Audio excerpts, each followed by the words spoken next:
자, 지금부터 토크 콘서트를 시작할게요. 안녕하세요. 여성과 일을 잇는 결혼 이주 여성 워킹맘의 우당탕탕 육아 토크 콘서트에 참석해 주신 여러분 환영합니다. 안녕하세요. 저는 오늘 진행을 맡은 방송인 박경량입니다. 우당탕탕 육아, 이 단어만 들어도 직장맘들, 워킹맘으로서 일과 육아를 동시에 병행한다는 게 쉽지 않구나라는 게 현실적으로 다가오는데요. 더군다나 이주 여성들은 한국에서 정착하기도 굉장히 힘든 여건들이 많이 있죠. 그래서 오늘은 결혼 이주 여성의 워킹맘, 그 워킹맘의 현실과 대책 방안에 대해서 우리가 함께 고민하고 이야기해보는 뜻깊은 자리를 마련해 볼까 합니다. 여러분들 혹시 우리나라에서 과연 몇 명의 결혼 이민자들이 살고 있는지 아세요? 아시는 분? 네, 자신 있게 손 드시는 분이 안 계신데요. 2020년 통계에 따르면 역대 최고치인 17만 명이 거주하고 있다고 합니다. 많죠. 그리고 대전의 결혼 이주민은 6,681명으로 집계가 됐습니다. 생각보다 많은 수치인데요. 우리는 2018년 여성가족부에서 3차 다문화 정책 기본 계획을 제출하면서 우리는 다문화 가족에 대해서 더 많은 논의를 이어가고 있습니다. 3차 다문화 가족 정책 기본 계획에 보면요, 모두가 존중받는 다문화 사회 구현, 또 다문화 가족 사회 경제적 참여 확대, 다문화 가족 자녀의 건강한 성장 도모를 정책 과제로 선정해서 노력하고 있지만 사실 안정적으로 뿌리를 내리기에는 아직 부족한 면들이 많이 있습니다. 앞서도 말씀드렸다시피 한국 여성들도 결혼, 또 출산, 워킹맘으로 살아가면서 육아에 대한 어려움과 고민들이 많은데요. 결혼 이주 여성들 같은 경우에는 체류 불안정이라든가 열악한 노동 환경, 거기에다가 돌봄에 대한 어려움까지 겹쳐 있습니다. 우리와 함께 살아갈 이들이 정책적으로 안정된 환경 속에서 행복한 삶을 유지할 수 있기를 저희도 함께 바라보는데요. 그래서 오늘 이 자리에서는 가족 형성과 유지 과정에서 대전 결혼 이주 여성의 돌봄 현황이라는 주제를 가지고 패널 분들을 모셔서 토크 콘서트 형식으로 이야기를 나눠보고자 합니다. 지금 객석에 계신 여러분들께서도 좋은 의견이나 나누고 싶은 의견이 있으시면요, 편안하게 참여해 주시면 감사하겠습니다. 먼저 본격적인 진행에 앞서서 오늘 행사에 참석해 주신 분들의 인사말을 먼저 들어보도록 하겠습니다. 대전광역시 사회서비스원 김인식 원장님입니다. 어서 오세요. 네, 앞으로 나와 주시면 됩니다.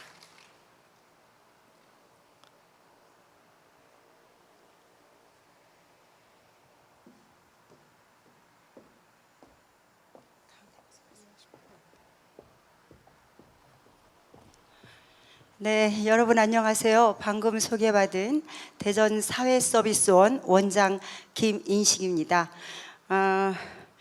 오늘 지역사회 네트워크 공동 사업으로 결혼 이주 여성분들, 그리고 워킹맘으로서 다양한 그 경험을 쌓으신 분들, 그리고 돌봄에 관심 있는 분들께서 오늘 이 자리에 함께 해주고 계시다는 말씀을 들었습니다. 맞습니까?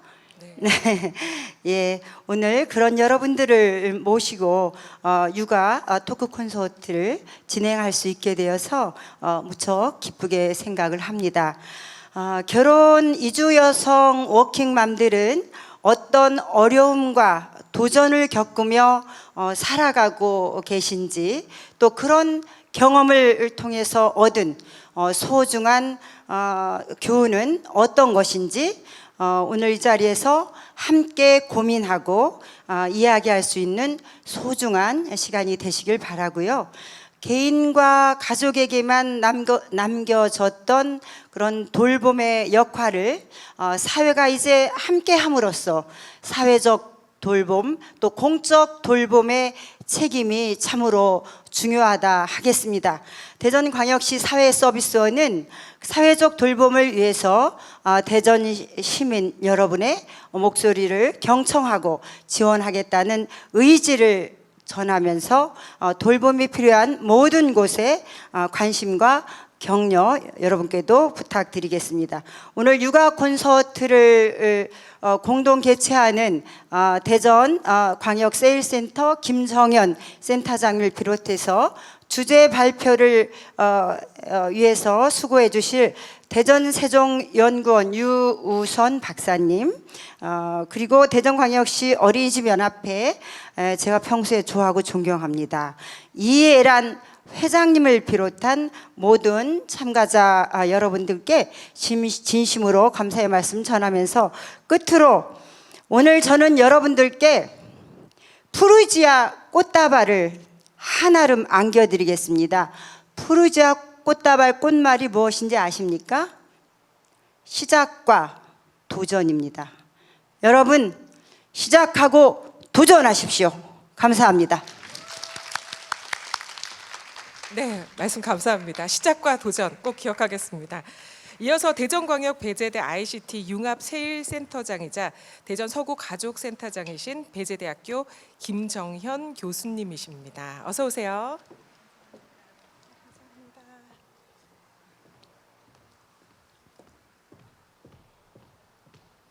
반갑습니다. 네, 방금 소개받은 오늘은 사실은 우리 대전광역세일센터가 이 박람회를 진행하고 있고요. 오늘 이 토크 콘서트는 대전 배재대 ICT 융합세일센터 그리고 우리 대전 서구 가족센터 무엇보다도 앞서 축사를 해주시는 우리 사회서비스원이랑 함께하고 있습니다. 오늘 작년에부터 저희가 이렇게 온라인이 아닌 오프라인으로 함께 온앤오프 하이플렉스를 진행하고 있는데요. 작년에 비해서 올해는 훨씬 더 업그레이드된 모습으로 만나서 그런지 많은 분들이 함께 해주시고 계십니다. 지금 이 자리에는 가득 메우진 않았지만 다들 보시는 것처럼 우리 녹화가 진행이 돼서 한 달 동안 진행될 우리 온라인 박람회에 이 영상이 함께 진행될 겁니다. 그래서 정말 감히 우리 대전에 있는 모든 분들과 함께하는 자리라고 생각하고요. 특히 우리 대전시에 있는 결혼 이주 여성들과 함께하는 자리라고 믿어 의심치 않습니다. 오늘 두 가지만 기억해 주셨으면 좋겠어요. 우리 대전시 사회서비스원에서 하는 안심 돌봄이라는 거 꼭 기억해 주시고요. 우리 광역세일센터와 그리고 ICT 세일센터, 가족센터가 함께하는 우리 결혼 이주 여성의 일하는 여성의 윙크 프로그램이라는 거 기억해 주시기 바랍니다. 오늘 이 자리가 우리가 다 함께 더 성장하는 자리로 다음에 또 뵙기를 소망합니다. 감사합니다. 네, 말씀 감사드립니다. 그리고 이 자리에는 대전광역시 교육청 서부 다문화 교육센터의 송진숙 센터장님께서도 함께 자리하셨습니다. 고맙습니다. 저희가 토크 콘서트를 진행하기 전에 먼저 주제 발표로 여러분들께 이야기를 들려드릴 텐데요. 대전 세종연구원 유유선 책임연구위원님께서 오늘 주제 발표해 주실 겁니다. 박수로 모시겠습니다.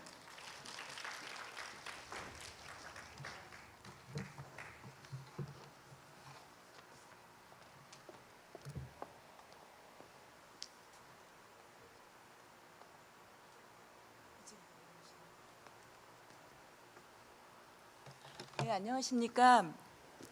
방금 소개받은 대전세종연구원의 류유선이라고 합니다. 모든 행사에 가면 보통 그 앞부분에 축사와 인사말을 해주시는 분들이 남성분들이 많으시잖아요. 오늘은 여성분들 또 우리 대전의 여성들을 위해 애쓰고 계신 두 분의 인사가 있어서 저는 더 뜻깊었다라고 생각을 합니다. 두 분 선생님께 감사드리고요. 예. 오늘 지금 밖에서 열리는 게 대전광역시 시창업 박람회잖아요. 이게 다들 여성분들이 자신들의 경력을 새롭게 쌓거나 또 예방하기 위해서 만들어진 행사인데요. 여러분들 좋은 결과 있으시길 바라고 오늘 저는 가족 형성과 유지 과정에서 대전 결혼 이주 여성의 돌봄 현황에 대해서 여러분들과 말씀을 나눠보려고 합니다. 사실은 우리가 지난 2, 3년 동안에 엄청난 코로나 시기가 있었잖아요. 이 시기 때 우리는 정말 돌봄이라는 게 우리 사회의 필수적인 자원이자 인프라라는 것을 우리가 인식을 했고, 이 돌봄이 생존의 필수적인 자원이라는 것을 정말 우리가 동의를 했잖아요. 그래서 이 돌봄 자원을 확대하는 거, 돌봄 노동자들에 대한 돌봄의 가치를 인정해 주는 것도 대단히 중요하다고 우리 사회적으로 합의를 이뤘지만은 사실은 아직까지는 그렇게 나가고 있지 못한데요. 특히 이제 이런 과정에서 우리들이 그 결혼한 여성들의 어떤 돌봄에 대해서는 많이 고민을 하고 있지만, 우리 한국 사회에 와서 한국 사회에 적응 노동을 하고 있는 한국어부터 한국 문화, 한국의 가족 문화, 한국의 교육 문화, 취업 문화, 직장 문화까지 배워야 되는 결혼 이주 여성들의 돌봄에 대해서는 우리가 조금 간과하고 있는 부분이 있지 않나라는 생각이 들어서, 이 연구는 제가 지난해에 결혼 이주 여성 10명의 일하고 있는 10명을 만나서 어떤 어려움을 겪고 있는지에 대한 결과를 말씀드리도록 하겠습니다. 2021년에 돌봄 선언이라고 하는 전 세계적으로 히트한 책이 하나 나왔습니다. 더 케어 컬렉티브라는 이 그룹에서 만든 책이었는데요. 여기서는 이제 돌봄이 우리 사회의 기본적인 틀이 되어야 된다라고 얘기를 하면서 뭐라고 말을 했냐면요, 돌봄 위기는 개인들이 만들어낸 위기가 아니라 지난 40여 년 동안 특히 심각해졌는데, 이는 많은 나라가 수익 창출을 위한 핵심 원리로 보편화하는 신자유주의적 자본주의 원칙을 받아들이면서다. 이는 금융 자본주의 이익과 흐름을 조직적으로 우선시하는 반면에 복지국가와 민주적 절차와 제도들을 무자비하게 파괴하는 것을 의미한다. 사실은 이 돌봄 위기라는 것이요, 한국만의 문제가 아니라 전 세계적인 문제죠. 특히 이 경제의 세계화라는 것이 불확실하고 불안정하고 불안전한 고용 조건과 노동 환경을 강화하면서 특히 노동의 취약계층에 있는 여성들의 일자리가 훨씬 더 불안정해졌습니다. 여성들의 불안정한 일자리는 여성들의 삶에 직접적으로 연관이 되었는데요.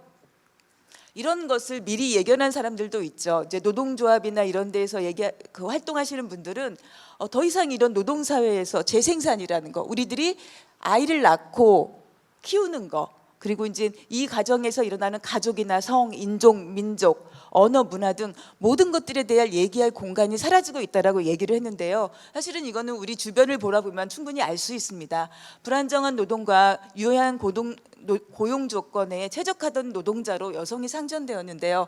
선진국으로 갈수록 여성 노동자들이 필요하고 여성들의 사회 참여가 강조되기는 하지만, 특히 이제 IMF 이후로 한국 사회에서는 불안정한 비정규직의 일자리에 여성들이 많이 들어간 게 사실입니다. 그리고 다들 아시다시피 1인 생계부양자, 남성 노동자, 여성 전업주부라는 모델은 이미 깨졌잖아요. 그래서 이제 가족 모두가 일해야만 살 수 있는 사회가 되었습니다. 이런 이유로 여성들의 사회 참여는 확대되었고, 이 과정에서 능력이나 자질, 성과와 경쟁 중심의 조직 문화에서 여성들, 출산과 양육, 돌봄을 병행해야 되는 여성들의 살아남기는 점점 더 어려워지고 있습니다.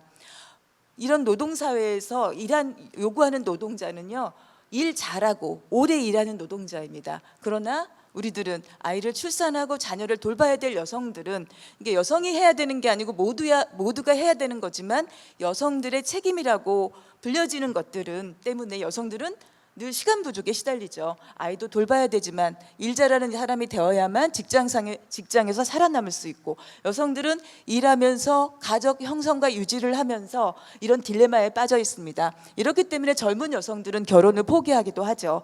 결혼을 해도 출산을 포기하고, 이런 과정에서 1인 가구 늘고 있죠. 저출생 심화되고 있고, 비혼 증가하고 있고, 경력 단절 여성은 계속적으로 증가하고 있습니다. 사실은 IMF라네요. 그 코로나 이전에 4만 명까지 줄었던 대전 지역의 경력단절 여성은 4만 7천 명까지 증가했는데요. 이것은 조금 이제 뭐 다양한 원인을 좀 봐야 되겠지만은 경제적으로 어려운 측면도 있고 다양한 것들이 영향을 미치겠지만 일단 대전 지역에서도 경력단절 여성은 증가하고 있습니다. 근데 이게 가부장적이고 남성 중심적인 한국 사회만의 문제냐? 그건 아닙니다. 전 지구적으로 여성들이 사회 진출이 증가하면서 돌봄의 부족은 계속적으로 제기되었는데요. 사실은 선진국가라고 불리는 북유럽이나 북아메리카 같은 경우는 자기들의 돌봄 공백을 조금은 저개발국의 여성들을 데려다가 돌봄 노동을 시켜왔습니다. 이런 것들을 재생산 노동의 국제적 분할이라고 하는데요. 선진국가에서 부족한 돌봄, 병원이라던가 아이 돌봄 이런 분야에, 그러니까 우리가 보통 말 도메스틱 노동자라고 말하는 가사 노동자라던가 요양원들의 간호사, 요양사 같은 분들을 저개발 국가의 여성들을 가져다 썼는데, 그러므로 인해서 저개발 국가의 가족 형성과 유지는 더 취약해지는 것들이 있죠. 그래서 선진국의 가족 형성과 유지는 자기들의 능력으로 하는 게 아니라 저개발 국가 여성들의 힘을 빌려온 측면이 있습니다. 이런 것들로 인해서 글로벌 돌봄 노동이 상품화되고 있다라는 것들을 이미 많은 이주와 돌봄 영역의 연구에서 나왔습니다. 그래서 이런 과정을 통해서 새로운 세계 가사 노동 질서가 만들어지고 있고, 이 과정에 한국도 마찬가지입니다. 이미 현대 자본주의 사회에서 돌봄은 상품화가 되고 있는데요. 이런 걸 또 이제 여러 연구자들이 상품화를 지나서 이제 가상의 상품이 되었다라고 말을 하고 있습니다. 돌봄이 부족하기 때문에 우리 한국 사회에서는 돌봄의 사회화를 얘기하잖아요. 공적 영역, 국가와 지역 사회에서 이 돌봄을 책임져야 된다고 하지만 그렇지 못하는 부분들은 상업화되고 있습니다. 많은 부분 우리가 개인적으로 부담하는 측면들이 증가하고 있는데요. 이런 글로벌 돌봄 체인은 초국적 가족, 초국적 돌봄, 전 지구적 돌봄 고리로 연결되고 있고, 전 지구적 돌봄의 정치 경제, 돌봄의 상품화라는 이런 수많은 용어들 속에서 함께 돌아가고 있습니다. 근데 여러분도 아시다시피 우리 한국 사회가 86 아시안 게임, 88 올림픽 이후로 이주 노동자들을 받아들였잖아요. 그와 동시에 결혼 이주 여성들도 우리가 받아들였습니다. 한국 사회의 재생산, 결혼을 못 하고 있는 많은 사람들이 있었고요. 이것은 뭐 경제적인 이유뿐만이 아니고 취향의 문제도 있고 다양한 것들도 있겠지만은, 그럴 때 우리 한국 사회가 적극적으로 결혼 이주 여성들을 우리가 끌어왔지요. 정책적으로 끌어왔습니다. 그래서 우리는 이 용감한 이주 여성들, 국경을 넘어온 용감한 이주 여성들을 다문화 가족으로 수용하면서 이들에 대한 정책을 적극적으로 지원하고 있는데요. 제가 이제 이따가 말씀드리겠지만은, 우리가 다문화 가족이라는 이름으로 끝일 것인가, 아니면 여기서 전 지구적으로 말하고 있는 초국적 가족이라는 용어로 대체해야 될 것인가, 이런 것들은 우리가 이제 사고의 전환을 통해서 좀 마련해야 될 상황이라고 하는데요. 조금 더 보겠습니다. 이미 한국 사회에서 다문화 가족이 많이 있고, 전 세계적으로 2개 이상의 국가에서 가족을 형성하고 유지하는 분들이 많이 있는데요. 이런 것들을 초국적 가족이라고 합니다. 이 초국적 가족이 어떻게 유지되고 있는가가 지금 이주 분야에서는 대단한 중요한 연구의 과제가 되고 있는데요. 한국 사회에서는 초국적 가족이라는 용어 대신에 다문화 가족, 여러분도 아시다시피 다문화 가족 지원법에서는 한국인과 결혼한 이주민이 형성한 가족을 다문화 가족이라고 하잖아요. 이 다문화 가족에게는, 가족의 범주에는 다문화 가족 자녀, 한국인 배우자, 그다음에 외국인 배우자, 여가집밖에만 딱 되지 않고요. 그다음에 그 외국 이주민의 본국 출신 가족들은 다문화 가족 지원법에서 다문화 가족에 포함되지 않습니다. 이런 것들이 다문화 가족의 가족 돌봄에 어떤 영향을 미치는지 제가 사례에서 잠시 후에 보여드리도록 하겠습니다. 한국 사회에서도 베트남과 중국이라던가 필리핀, 다양한 국가에서 온 결혼 이주 여성들이 있는데요. 티탕난이 베트남에서 결혼 이주한 여성들의 가족들이 어떻게 초국적 가족 유대를 유지하면서 돌봄을 주고받는지를 봤습니다.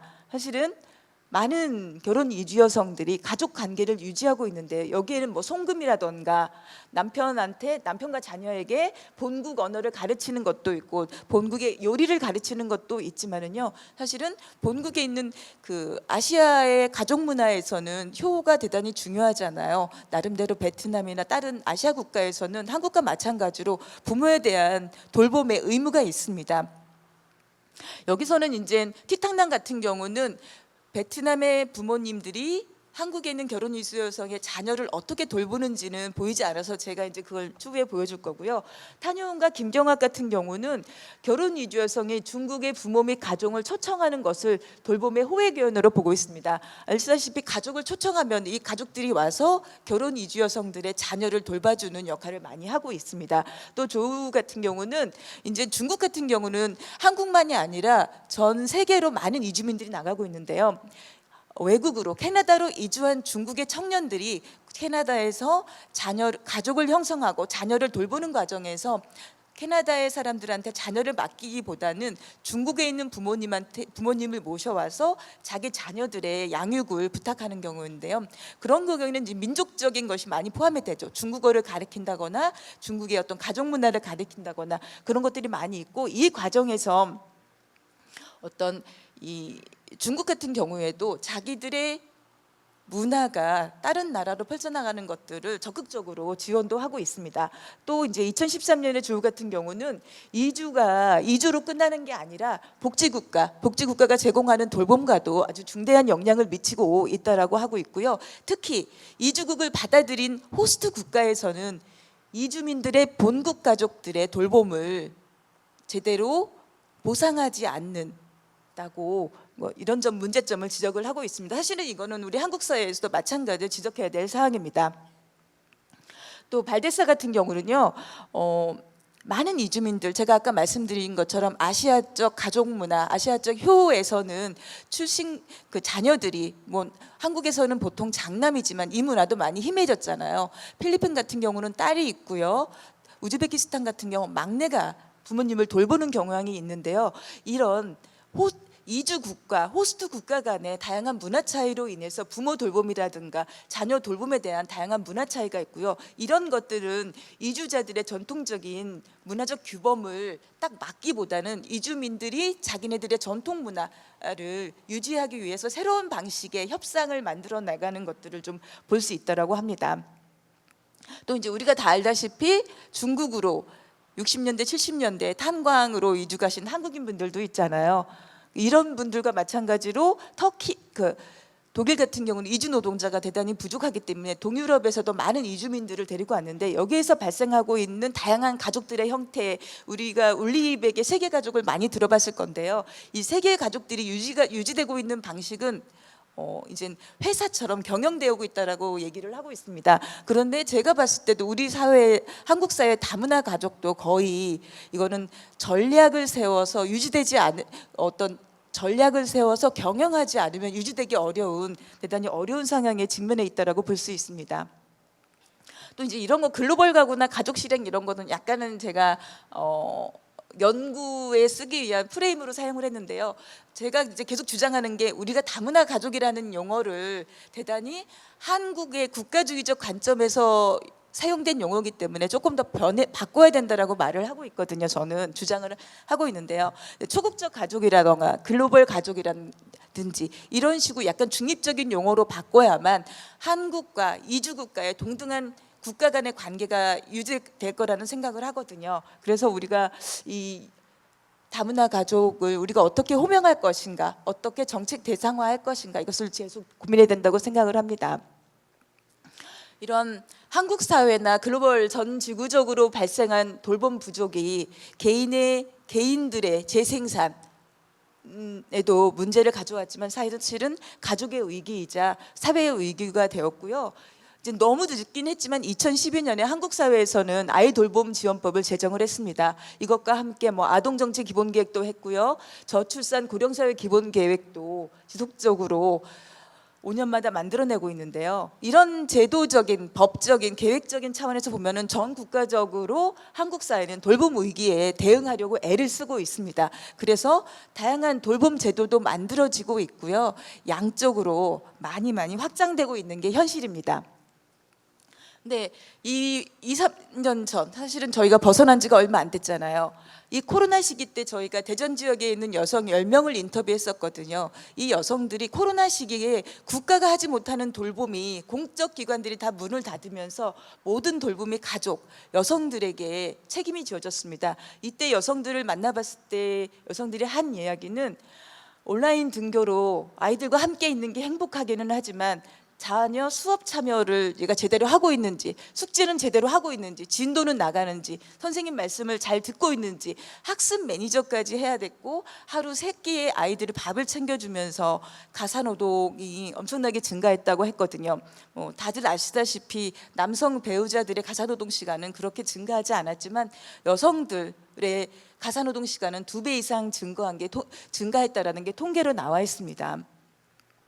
그래서 이 기간 동안에 돌봄에 대한 여성들의 책임, 업무 과중이 많이 논의되었는데 그때 다문화 가족 여성들의 돌봄에 대한 얘기는 나오지 않았었습니다. 사실은 코로나 시기 때 예방접종을 한다거나 공적기관이 문을 닫았을 때 어떻게 해야 됐을 것인가, 제가 생각했을 때도 이제 가족센터라던가 다문화 가족센터에서 많은 정보를 줬겠지만은 그럼에도 불구하고 다문화 가족 여성들, 결혼 이주 여성들은 한국 선주민 여성들과는 다른 조금 더 큰 돌봄의 공백을 느꼈으리라고 생각을 합니다. 그래서 제가 지난해에 결혼 이주 여성 10명을 만났습니다.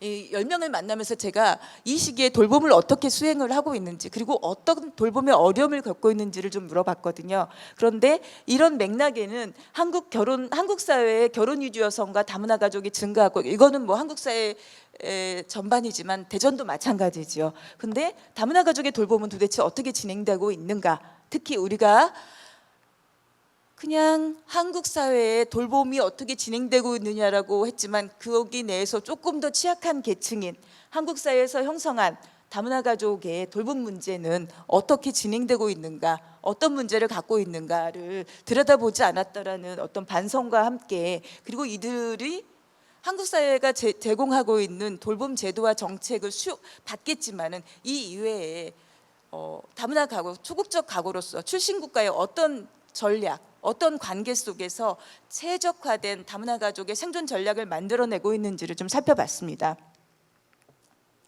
일단 대전 다문화 가족 가구 현황입니다. 2016년부터 21년까지를 봤는데요. 2022년 가장 최근 자료는 사실 11월에 나오기 때문에 21년 자료를 했습니다. 사실은 17개 시도, 한국 사회 이제 행정 시도, 뭐 광역시하고 시도를 다 합치면 17개 시도잖아요.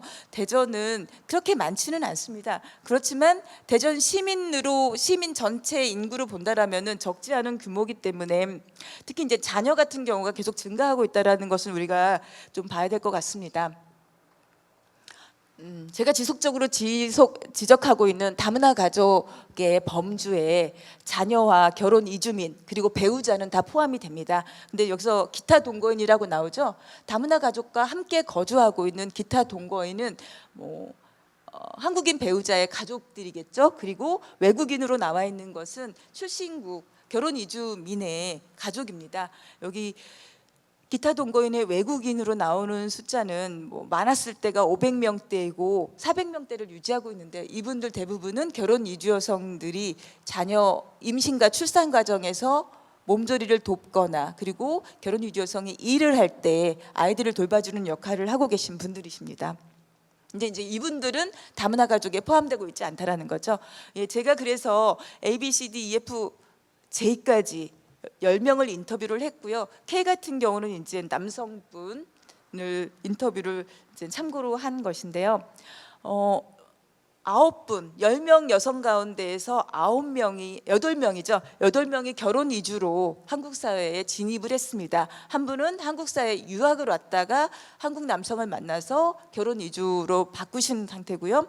하나는 마지막 같은 경우는 유학 온 남편이 학교 공부를 끝내고 한국 사회에서 사업을 시작할 때 네팔에 계신 분이 와서 결혼을 하면서 이루어진 외국인 가족입니다. 다문화 가족과 조금 다른 거죠.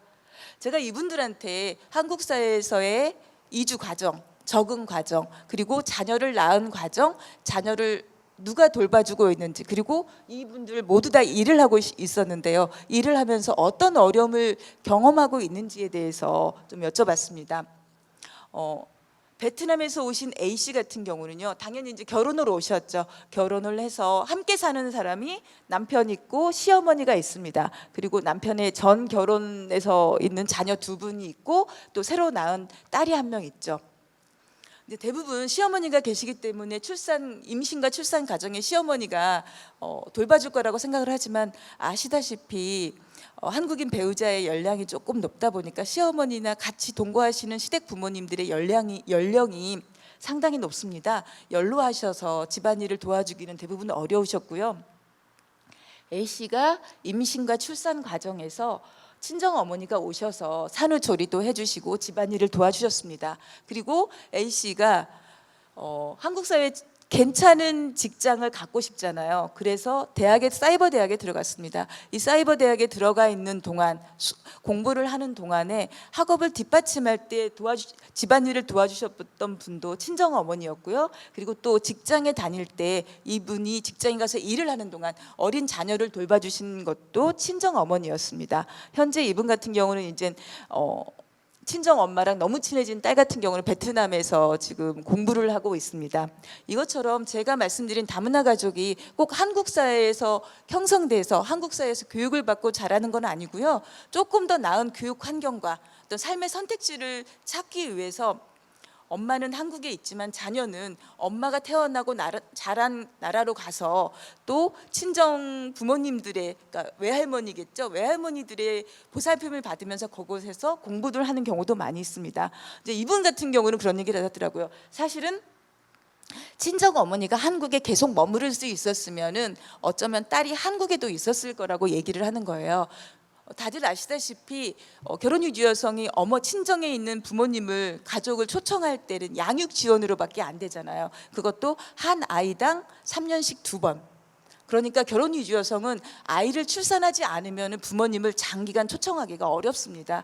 사실은 아시다시피 임신하고 출산해야죠. 학교도 다니고 싶죠. 왜냐하면 한국 사회에 오면은 그 출신국에서의 학력은 거의 인정받기가 어렵거든요. 그리고 출신국에서 일했던 경력도 인정받기 어렵고요. 그래서 결혼유지 여성은 한국 사회에서 학력이라던가 경력, 일했던 경력을 새로 만들어야 되는데요. 이런 것을 위해서 일을 하고 공부를 할 때 다들 뒷받침을 해주시는 분들은 결혼유지 여성의 어머니, 친정 가족인데요. 그렇지만 이제 자녀 1명을 낳았을 때 3년씩 2번, 자녀 2명을 낳으면 조금 더 길게, 이 기간이 지나면은 어머니들은 또 돌아가야 되기 때문에, 그래서 지금 베트남 출신 A 씨 같은 경우는 자녀가 베트남에서 유학을 하고 있는데, 이거는 뭐 무조건 그것 때문은 아니고요. 자녀가 원했던 부분도 있었겠지만 그럴 수도 있다라는 거죠. 네. 그다음에 중국 출신 B 씨 같은 경우는요, 결혼을 해서 한국에 왔고 배우자의 아들, 딸, 친정엄마도 계신데요. 이분 같은 경우는 한국에 와서 자녀 출산을 하지 않았습니다. 왜냐하면 이제 한국인 배우자가 나이도 있고 자녀가 이미 있기 때문에 이 자녀들을 돌보는 걸로 만족을 한다라고 생각을 하셨거든요. 그런데 이제 이분 같은 경우는 본인이 한국 사회에 왔기 때문에 공부도 하고 새로운 직장에 들어가고 싶어서 야간 수업을 듣고 막 하고 했는데요. 이때마다 돌봐주신 것은 친정 어머니였어요. 이 친정 어머니는 자기 딸이 낳지도 않은, 그러니까 전결혼의 자녀들을 되게 돌봐주셨거든요. 이런 것도 보면은, 그러니까 한국 사회의 가족의 형성과 유지, 한국 사회에서 부족한 돌봄은 사실은 결혼 이주 여성, 그리고 이 결혼 이주 여성의 출신국 가족에게 많이 의존을 하고 있는데, 이런 패턴은 제가 인터뷰한 결혼 이주 여성 모두에게 나타나고 있습니다. 필리핀 출신 CC 같은 경우도 마찬가지입니다. 이분 같은 경우는 자녀를 출산하고 양육하는 과정에서 친정 어머니가 다 돌봐주셨고요. 이게 대부분 다 똑같은 패턴입니다. 캄보디아에서 오신 D 씨 같은 경우는 사실은 지금은 여기 보시면 아시겠죠. 출입국이 너무 까다로워서 보통 초청하라고 하면 결혼식이나 출산 앞두고 이런저런 초청 이유가 명확하지 않으면은 부모님을 초청할 수가 없습니다. 그래서 사실은 이제 더 이상 아이가 이제 좀 없어가지고 자기 부모님을 초청하고 싶지만 아이도 출산 안 했는데 왜 너가 부모님을 초청해야 되는 거야? 이런 이유 때문에 대단히 여성들이 사실은 만나고 싶어도 그러니까 뭐 비자가 필요 없이 관광 목적으로 오면 가능하겠지만은 연로하신 부모님이 내 자녀를 돌봐주셨을 때 한국 사회에 와서 뭐 건강 검진도 한번 받았으면 좋겠고 그런 것들이 있는 거잖아요. 그런 말씀도 해주셨고요. 이제 몽골에서 오신 이 씨 같은 경우는요, 이분이 처음에 자녀를 첫째 아이를 낳았을 때는 친정 어머니가 한국에서 와서 아이를 돌봐줬습니다. 그런데 이제 엄마가 혼자 와서 아이를 돌보려니까 너무 힘든 거예요. 그래서 둘째를 낳았을 때는 이분이 직접 엄마와 함께 몽골에 가서 몽골 가족들의 돌봄을 받으면서 몸조리도 하고 그다음에 이제 한국 사회에 오신 일도 있습니다. 그리고 또 제가 좀 사실은 이렇게 잘 안 보여서 막 이렇게 하는데 이해해 주세요. 그다음에 이제 우즈베키스탄에서 오신 FC가 있습니다. FC 같은 경우도 마찬가지입니다. 어머니, 시부모님들 연로하시기도 하고 타 지역에 사셔서요. 아이를 돌봐달라고 맡길 수 있는 분들이 없습니다. 그래서 또 이제 친정 부모님들한테 얘기를 하는데요. 아이 보는 게 감당이 안 돼요. 사실은 많은 분들이 임신 과정에서 우리 뭐 신게 먹고 싶다, 한국 여성들이 하고 있는 게 있잖아요. 엄마의 음식이 먹고 싶다. 결혼 이주 여성도 마찬가지입니다. 자기들이 나고 자란 고장에서 그런 음식들이 먹고 싶은데 그런 게 전혀 충족이 안 되는 거죠. 그리고 아이를 낳았을 때 우울증에 걸리시는 분도 많이 있는데요. 아이 보는 게 감당이 안 돼요. 아이 낳고 머리가 이렇게 두통이 엄청 아픈 적이 있었어요. 그래서 충남대 병원 신경과에 가본 적도 있어요. 근데 지금은 이제 혼자 아이를 양육하고 계신데 1년에 한두 번씩 꼭 이런 우울증이 온다라고 하는데요.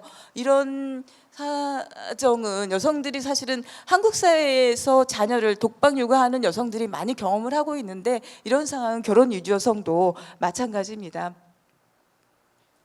이제 더 심각한 분들도 있습니다. 필리핀 출신 D씨 같은 경우는요, 이제 필리핀의 부모님이 다 돌아가셔서 딸 3명을 낳는 과정에 혼자서 이걸 다 담당해야 됐거든요. 이분은 아이를 낳아 키우는 과정에서 영어 강사를 계속 하셨는데 저는 이분 얘기 들으면서는 이제 정말 한국 내에 자원이 없을 때에 어떤 상황까지 가야 되는구나 이런 걸 느꼈는데 이분은 자녀를 몇 번이나 잃어버렸습니다. 무슨동에서 영어 강사할 때 힘들어요. 애가 아프면은 내 차에 그냥 놓고 와가지고, 그러니까 영어 수업 시간이 있잖아요. 근데 애가 아프면은 애를 맡길 데가 없으니까 차 속에 놓고 어머니는 가서 영어 강의를 1시간 끝내고 와서 아이를 보고, 또 이런 과정에서 아이를 3번이나 잃어버렸다고 하는데요. 그래서 이분 같은 경우는 도저히 직장을 다니는 건 어렵다 해서 식당을 하고 계십니다. 또 다른 베트남 출신의 H씨 같은 경우는요, 이분 같은 경우도, 그러니까 시부모님 같은 경우는 타 지역에 거주하고 계셔서 이분이 아이를 낳고 그리고 일을 하면서 또 아이를 맡길 분들이 없었기 때문에 되게 힘들었다는 말씀하셨어요. 특히 이제 한국 음식이 입에 안 아이 임신 과정에 한국 음식이 안 맞았는데 시어머니는 미역국을 먹으라고 하고 자기는 베트남 요리를 먹고 싶어 하고, 이런 갈등들을 보면 사실은 우리들은 여성이 임신과 출산 과정에서 누구로부터의 돌봄이 가장 최적화된 것인지, 여성들이 원하는 방식인지도 상상할 수가 있습니다. 그리고 또 중국에서 오신 아이씨 같은 경우는요, 이분도 이제 아이를 낳았을 때 어머니를 부르고 싶었어요. 그런데 어머니가 아프셔서 아버지가 중국에서 와서 이분을 몸조리를 좀 해주셨거든요. 이제 이렇기 때문에 이분은 지금도 아버지와 어머니들이 너무 미안한 거예요. 아버지는 평생 누구를 돌봐본 적이 없는데 딸이 혼자 힘들다고 하니까 와서 딸의 산후조리를 해주셨는데 이것 때문에 평생 자신이 아버지와 엄마를 돌봐야 된다라고 이런 책임감도 갖고 계십니다.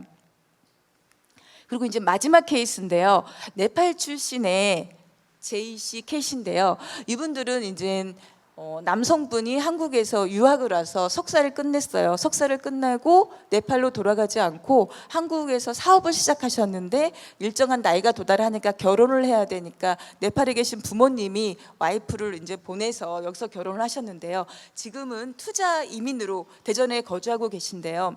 이분들 같은 경우는 다문화 가족도 아니에요. 그러니까 외국인 가정이잖아요. 이분들은 지금 제가 처음 인터뷰했을 때는 첫째만 있었고 작년에 봤을 때는 아이를 임신 중이셨거든요. 첫째 아이를 낳았을 때는 다문화 가족도 아니기 때문에 부모님이 3년씩 2번을 올 수가 없는 거예요. 그냥 관광 비자로 3개월만 머무를 수 있었는데, 이분 같은 경우도 마찬가지죠. 남성분은 일을 해야 되고 여성이 혼자서 이제 산후조리를 할 때 어머니가 장모님이 와서 3개월 있었고, 사실은 두 분이 같이 사업을 해야 하기 때문에 아이를 친정 어머니가 봐주시면 두 분이 함께 일을 할 수 있는데, 사실은 아이를 가게에 데리고 와서 일을 하면서 돌볼 수가 없다고 하더라고요. 이 과정에서 일을 하면서 아이가 이제 2층에 가게가 있었는데 2층 계단에서 굴러서 다친 적도 있었고, 지금 가장 큰 문제는 이제 둘째가 나왔는데 이 아이를 이제 또 어떻게 돌봐야 되나. 자기들은 다문화 가족이 아니라서 부모님을 장기간 초청할 수가 없다라는 거. 이런 것들을 보면은 좀 저희가 이주민들의 다문화 가족, 그리고 좀 더 넓게 보면은 다양한 외국인 가정의 돌봄은 한국 사회보다 조금 더 복잡하고 어려운 상황에 있다라고 볼 수 있습니다. 이것은 이제 인터뷰한 분들을 조금 더 좀 일목요연하게 정리를 해본 건데요. 이분들이 돌봄이 필요할 때 누가 돌봄의 주체가 되어줬는가, 이분들이 한국 사회의 공적인 돌봄에 얼마나 많은 접근성이 있는가를 좀 볼 수 있는데요. 산후 출산과 조리 과정에서 대부분 아시다시피 D나 G 같은 경우는 부모님 초청할 이유를 특별히 발견하지 못한 거예요. 왜냐하면 이제 자녀 출산하지도 않았고 부모님이 연로하셨기 때문에 나머지를 빼고는 대부분이 다 출신국에 부모님이 와서 임신과 출산 과정에 지원을 해주셨죠. 그리고 자녀 돌봄에서도 많은 분들이 부모님들이 와서 결혼 이주 여성 그리고 다문화 가족의 자녀 돌봄을 지원해 주셨고요. 당연히 자녀 돌봄과 함께 가사도 지원을 해 주셨습니다. 그리고 이 모든 분들, 제가 인터뷰한 10명의 결혼 이주 여성이 일을 하고 있었는데요. 학업 지원, 더 나은 직장을 얻기 위해서 야간대에 가거나 교육 훈련을 받는 동안에 아이를 봐주는 것, 집안일을 해줄 때 이런 지원을 받은 분은 3분밖에 없었고요. 또 직장을 다닐 때 밤늦게 일할 때 아이들을 돌봐주고 하시는 분들도 사실은 한국 사회에 같이 살면 받을 수 있었을 텐데 이런 아쉬움이 있지만 3분밖에 없습니다. 이런 것을 봤을 때 우리는 결혼 이주 여성이나 다문화 가족, 외국인 가정에게 비자의 문제에 있어서 양육 지원에 경력 단절 지원이라던가 아니면 학업 지원이라는 이런 명확한 사유가 있다라고 한다면은 결혼 이주 여성이 한국 사회 정착과 적응에 훨씬 더 다양한 옵션을 갖지 않을까라는 생각을 합니다. 또 이들 여성들은 자기가 돌봄을 받았기 때문에 부모님에 대한 돌봄의 책임도 같이 갖고 있습니다. 한국 사회의 부모님에 대한 돌봄의 책임과 마찬가지로 아시아적 가족 가치, 가족 문화, 효 문화에서는 이게 명확하게 드러나는데요. 이분들한테 여쭤봤어요. 당신들이 출산 과정, 양육 과정, 일하는 과정에서 부모님과 그 출신국 가족의 도움을 받았다라고 하면 당신들은 이 부모님 돌봄에 대한 책임이 있습니까? 라고 물어봤더니요. 베트남 같은 경우는 북부에서는 장남이 부모님을 돌보고 남부에서는 막내가 부모님을 돌볼 책임을 갖고 있다고 합니다. 중국은 한국과 유사하게 장남 아들이고요. 필리핀은 딸, 캄보디아는 막내, 몽골도 막내, 우즈베키스탄도 막내, 이런 식으로 부모 돌봄에 대한 책임이나 이런 가치들이 있습니다. 그런데 사실은 한국 사회에서 다문화 가족의 여성들은 자기들이 자녀 출산과 양육, 그러니까 한국 사회에서 다문화 가족의 형성과 유지 과정에 출신국 부모들의, 출신국 가족의 엄청난 지원을 받았음에도 불구하고 이들 부모를 다문화 가족의 범주에 포함되지 않기 때문에 돌볼 수 있는 방법이 없는 겁니다. 그래서 저는 이 다문화 가족의 실질적인 돌봄 수행자, 돌봄 주체자는 출신국의 가족들이라는 것. 그래서 다문화 가족 지원법은 결혼 이주민 출신국 부모나 가족 구성원을 다문화 가족의 구성원으로 인정하지 않고 있다라는 점들을 지적을 하고 싶습니다. 이미 한국 우리 비자에서 한국 사회 노동 인구 소멸이라던가 저출산 때문에 비자법을 개정하면서 외국인들을 많이 받아들이고 있잖아요. 사실 그런데 한국 사회에 다문화 가족을 형성하고 유지하는데 기여한 다문화 가족들에게는 아직도 이 가족의 범주를 놓지 않으면서 조금 더 복잡하다는 말씀을 드리고 있습니다. 그래서 결혼 이주민의 가족 추청 제도와 법은 결혼 이주 여성의 출신국 가족을 다문화 가족의 돌봄과 재생산에만 적극 활용하는 한편 다문화 가족 재생산을 본국 가족 결혼 이주 여성의 본국 가족에게 미루는 경향이 있다라고 생각을 합니다.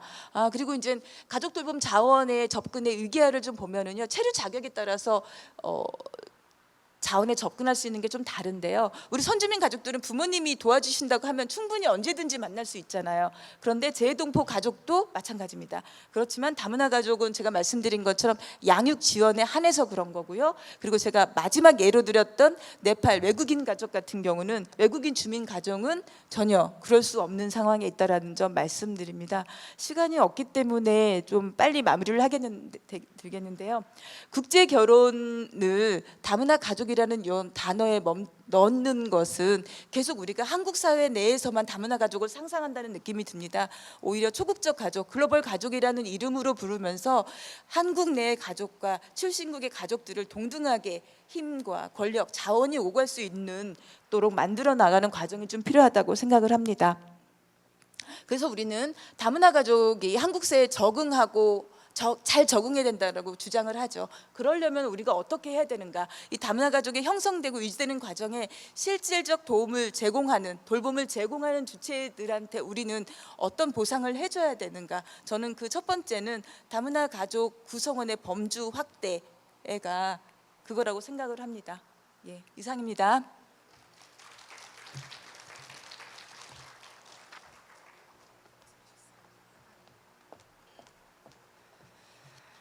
네, 지금까지 대전 세종연구원 류유선 책임연구위원의 가족 형성과 유지 과정에서 대전 결혼 이주 여성의 돌봄 현황에 대해서 들어봤는데요. 결혼 이주 여성에 대한 이해도가 좀 높아지는 그런 시간이 아니었나 싶습니다. 자, 이번에는 패널 분들과 함께 좀 더 깊이 있는 이야기, 정말 재미있는 이야기 한번 나눠보도록 하겠습니다. 패널 분들께서는 자리에 함께 해주시길 바라겠습니다. 무대 위로 올라와 주시겠어요? 오늘 네 분의 패널 분을 모셨는데요. 자리를 좀 옮겨보도록 할게요. 제가 끝에 앉을게요. 네.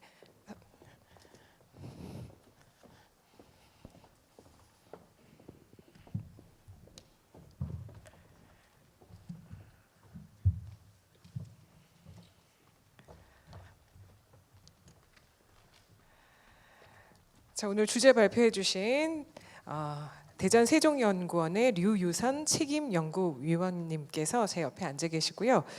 그리고 한 분씩 제가 소개해 드리도록 하겠습니다. 우선 공주교육대학교 전세경 교수님 어서 오세요. 네, 박수 부탁드립니다. 그리고 대전광역시 어린이집 연합회 이예란 회장님 자리하셨습니다. 고맙습니다. 그리고 제일 끝에 계시는 두 분은 결혼 이주 여성이신데요. 서부 다문화 교육센터 학부모이신 마치아 씨, 나오미 씨. 네, 고맙습니다. 그리고 우소아 씨 함께 하셨습니다. 감사합니다. 이렇게 우리가 주제 발표를 쭉 들어봤는데요. 먼저 전세경 교수님께 제가 여쭤볼게요. 돌봄이 현대 사회 정책의 중요한 이슈가 되고 있는 건 분명한데요. 이 돌봄의 사회적 의미는 뭐라고 생각하십니까? 네. 이 돌봄이 되죠. 네, 이 돌봄이라고 하는 것은 이제 한 개인이나 집단이 그 다른 개인이나 집단의 뭐 일상적이고 또 기본적인 필요를 충족시켜주는 그런 과정이죠. 네. 이 돌봄은 전통적으로 가족 내에서 이루어져 왔습니다. 이제 우리가 이제 흔히 가족 내에서 노인이나 뭐 또 아이들이나 또 좀 아픈 사람, 또 장애인 뭐 이런 돌봄의 역할이 가정 내에서 있어 왔다라는 걸 생각하시면 이제 금방 이해되실 텐데요. 이 돌봄의 내용은 그 이제 기본적으로 필요한 것들을 충족시켜주는 물리적인 그런 돌봄도 있겠지만 사실은 정서적인 지원, 정서적 네. 지지, 그리고 또 자녀의 경우에는 이 교육적 돌봄 이제 이게 있어서 이제 뭐 아이가 성장해서 필요한 그 좋은 환경까지 마련해 주는 것 이런 것들이 이제 크게 보면 돌봄의 영역이라고 볼 수가 있겠죠. 근데 이 돌봄이라는 가치는 사실은 매우 고귀합니다. 만약에 우리 사회에서 이 돌봄이라는 행위가 없다면 우리는 모두 어떻게 외롭게 살아갈까 이런 생각을 하게 되는 거죠. 근데 문제는 이 돌봄을 제공한다라는 그 주체가 가족 내에서 특히 여성의 역할로만 그 여겨져 왔던 이제 그렇게 되어 왔던 인식이나 또 지금 현실의 문제가 있기 때문에 이것으로 인해서 그 여성들의 상대적으로 경제적 활동 이런 거에 이제 지장을 받는다는 게 이제 우리가 이제 거기 부분에 이제 주목을 해봐야 될 것 같습니다. 이 저출산 현상도 어떻게 보면 그런 것에 대한 원인이자 결과다. 저는 또 그렇게 보고요. 지금 이제 사회적 의미를 말씀해 주셨는데 이 사회적 의미라는 것은 가족에게 그 돌봄의 역할이 주어져 왔던 것을 사회가 어느 정도 이거를 같이 하자 그런 점에서 사회 통합이나 또는 공평성을 이루도록 하고 또 어떤 점에서는 사실은 보다 전문적인 돌봄을 제공한다 이런 의미도 있거든요. 네. 그리고 이제 이렇게 되면 개인이나 개인이나 사회가 어떤 그 필요로 하는 부분, 즉 니드가 있을 때 지원한다라고 하는 이제 이 공적 의미도 갖게 되는 그런 돌봄 서비스의 실현이다 이렇게 말씀드릴 수 있고요. 실제로 우리 사회에도 여러 가지 돌봄 정책이나 서비스가 있죠. 가족 돌봄 휴가도 있고 이제 정책면으로 보면 학교에서는 이제 돌봄 교실 이런 것들도 있고 또 지역 아동센터나 또 청소년 방과후 아카데미 뭐 지자체 이런 데서 운영하는 다양한 이제 돌봄 서비스 또 정책들이 있습니다. 이 돌봄 정책이나 서비스가 활성화돼야 된다라고 한편에서는 주장을 하지만 또 그렇다고 해서 그 가족 내 돌봄의 역할이 필요 없다거나 뭐 무의미하다. 우리는 절대 그렇게 봐서는 또 안 될 것 같습니다. 문제는 이걸 여성의 역할로 고정하는 그런 시각, 그런 인식에서 좀 벗어나서 가족의 상황이나 조건에 따라 누구도 필요로 하는 사람에게 돌봄을 제공할 수 있다. 이렇게 우리가 좀 유연하게 사고하는 것이 또 그렇게 실천하는 것이 필요할 것이고요. 이 가족 내에서의 돌봄이라고 하는 것은 이제 사실은 지금 우리가 이런 주제를 말씀 나누고 있지만 얼마나 힘들고 어려웠던 것인가 제 개인의 경험으로도 그렇고요. 자, 그랬을 때 사회가 우리가 도움을 원할 때 얼마든지 사회가 응답할 수 있는 그런 시스템을 갖추는 것이다. 이게 일차적으로 돌봄이 갖는 사회적 의미가 아닌가 이렇게 생각을 해봅니다. 네, 고맙습니다. 그동안에 여성들의 어깨가 참 무거웠던 것 같아요. 그렇지 않습니까? 예, 가족에게만 그리고 여성에게 많이 전담되어져 있던 그런 돌봄의 역할을 사회가 함께함으로써 우리 사회적 통합이나 공평성을 이루도록 하는 것, 그리고 가족 내에서의 돌봄을 이루기 어려운 그런 상황에서 이것을 해결하거나 도울 수 있는 사회적 시스템을 갖춰 나가는 것이 돌봄의 사회적 의미다라고 정리해 주셨는데요. 그러면 우리가 여기서 사회적 돌봄 그리고 공적 돌봄에 대해서 좀 더 집중해서 생각해 보지 않을 수가 없네요. 이해란 회장님, 네, 코로나 시기를 지나면서 우리가 아까 그 발표에서도 들었지만 공적 돌봄을 할 수 있는 기관들이 문을 많이 닫았습니다. 심각하지 않습니까? 어떻습니까? 코로나 그다음에 공적 돌봄 어린이집 이렇게 세 키워드가 맞춰지면 먼저 가슴이 먹먹해집니다. 네. 코로나 3년 동안 대전의 보육 공적 돌봄을 주로 하고 있는 어린이집이 해마다 약 100개씩 문을 닫아서 1,200개 정도였던 시설이 지금은 935개소로 운영이 되고 있어요. 그것도 지금 7월 말 기준 통계거든요. 네. 그러면 12월 되면 더 줄어들겠죠. 근데 이 줄어든 게 코로나의 원인도 있겠지만 저는 더 크게 생각하는 건 지금 교수님 말씀하신 것처럼 아이를 부모가 돌보는 걸로만 국한할 수는 없거든요. 네. 그래서 이 가족이 돌봐야 되는 그 넓은 어떤 파이가 이루어져야 되는 것도 있고, 요새 젊은 친구들이 아기를 낳아서 키우는 부분에 국내의 한국 부모들도 힘들어 하는데 다문화 가정인 경우에는 더 힘들겠죠.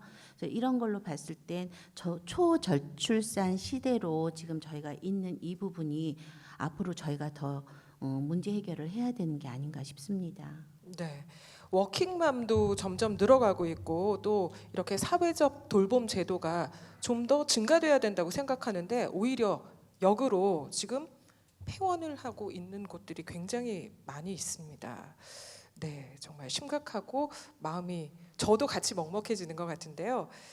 지금 이 자리에는 소개해드렸다시피 결혼 이주 여성 두 분이 나와 계십니다. 이번에는 마츠아 씨, 나오미 씨께 제가 마이크를 한번 넘겨보도록 할게요. 한국에 오신 지 얼마나 되셨나요? 네, 안녕하세요. 저는 한국에 온 지는 11년 돼갑니다. 아, 11년. 네, 결혼한 지는 23년째입니다. 네. 베테랑 주부실 것 같은데요. 자기소개 좀 부탁드릴게요. 예. 저희 가족은요, 먼저 남편 일 때문에 일본과 중국에서 살다가 11년 전에 한국으로 오게 됐고요. 네. 저는 중학생, 고등학생, 대학생 3남매를 키우는 엄마이기도 합니다. 3남매까지. 예. 그리고 현재 또 일하고 계시다고 제가 들었어요. 예, 맞습니다.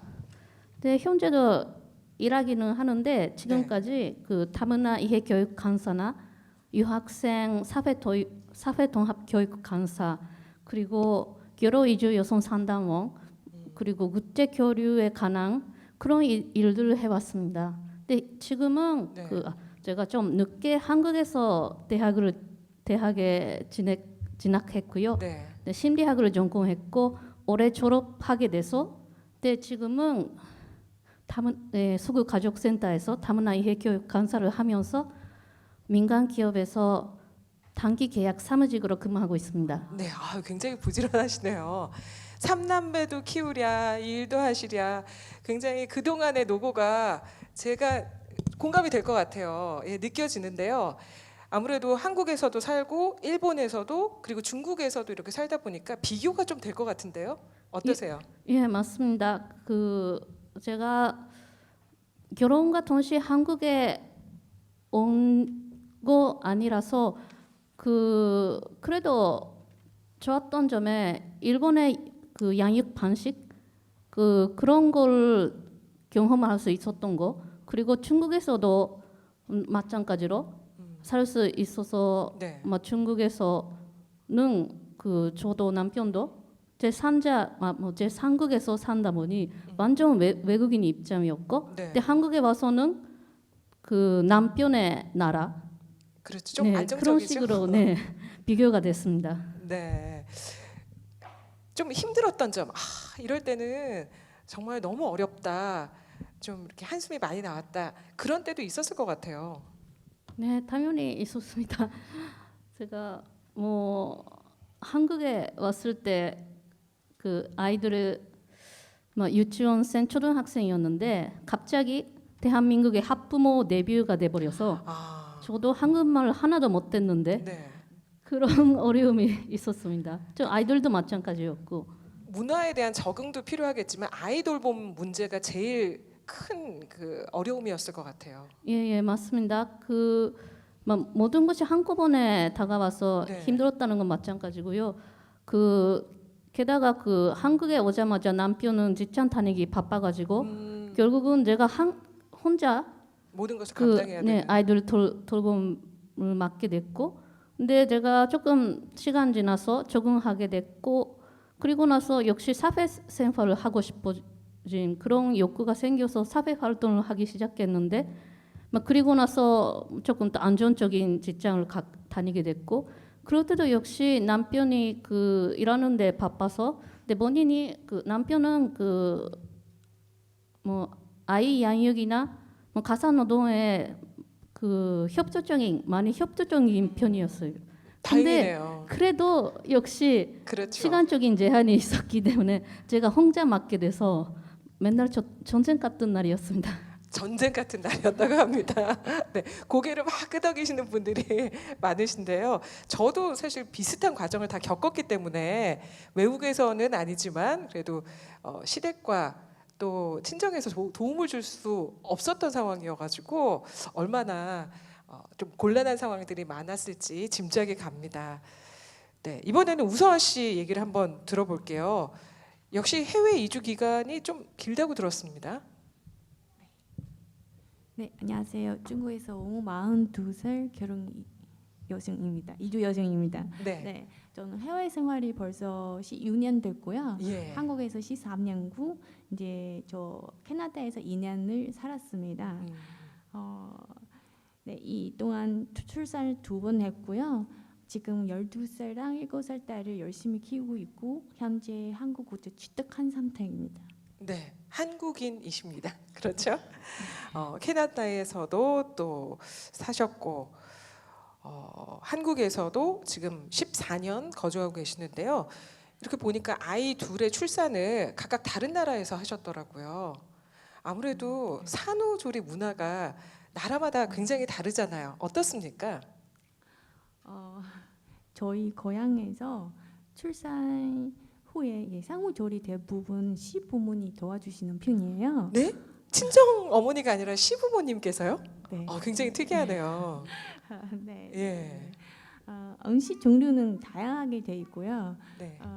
닭국부터 시작해서 조발국, 붕어탕, 비둘기탕, 뭐 계란, 돼지고기, 소고기, 뭐 아주 신선한 야채와 네. 뭐 과일 아주 다양한 메뉴가 준비되는데요. 정말 붕어탕도 있대요. 붕어탕, 비둘기탕. 네. 네. 가 요리 과정에서 당귀, 구기자, 이무초, 뭐 대추 같은 한야채도 저절히 사용됐고요. 네. 네. 저는 이제 첫째를 중국에서 출산해서 친정 부모 많이 도와주셨지만 네네. 둘째가 한국에서 태어났을 때는 이제 상호 도움을 받았습니다. 그런데 역시 음식은 항상 미역국이랑 간단한 반찬분이라 입맛 떨어져 이제 어려움을 겪기도 했습니다. 그렇죠. 우리는 미역국이죠. 네. 산후조리 기간 내내 이렇게 미역국을 섭취를 하는데 아까 중국식 산후조리 음식이 굉장히 저는 탐이 나네요. 네, 제대로 보양이 될 것 같은데요. 하지만 이제 아무래도 고향을 떠나오다 보니까 그리운 점들이 많았을 것 같아요. 힘들고 또 불편했던 점들이 많았을 것 같은데요. 이번에는 제가 이해란 회장님께 잠시 여쭤보고 싶은데요. 어린이집을 운영하시다 보면 일반 아동들을 대하실 때 그리고 다문화 가족 자녀를 돌볼 때 특히 더 이런 점들은 신경을 써야겠다 하는 부분들이 분명히 있을 것 같아요. 신경 그 수준이 아니고 네, 신경 정말- 수준이 아니고 정말 저희가 집중적으로 연구하고 또 개선하면서 같이 힘을 모아야 되는 게 언어였어요. 왜냐하면 아기도 그렇고 학부형도 그렇고 교사도 언어가 소통되지 않는 상황에서 네. 라포 형성을 한다라는 건 사실 너무 어려운 그렇죠. 상황이거든요.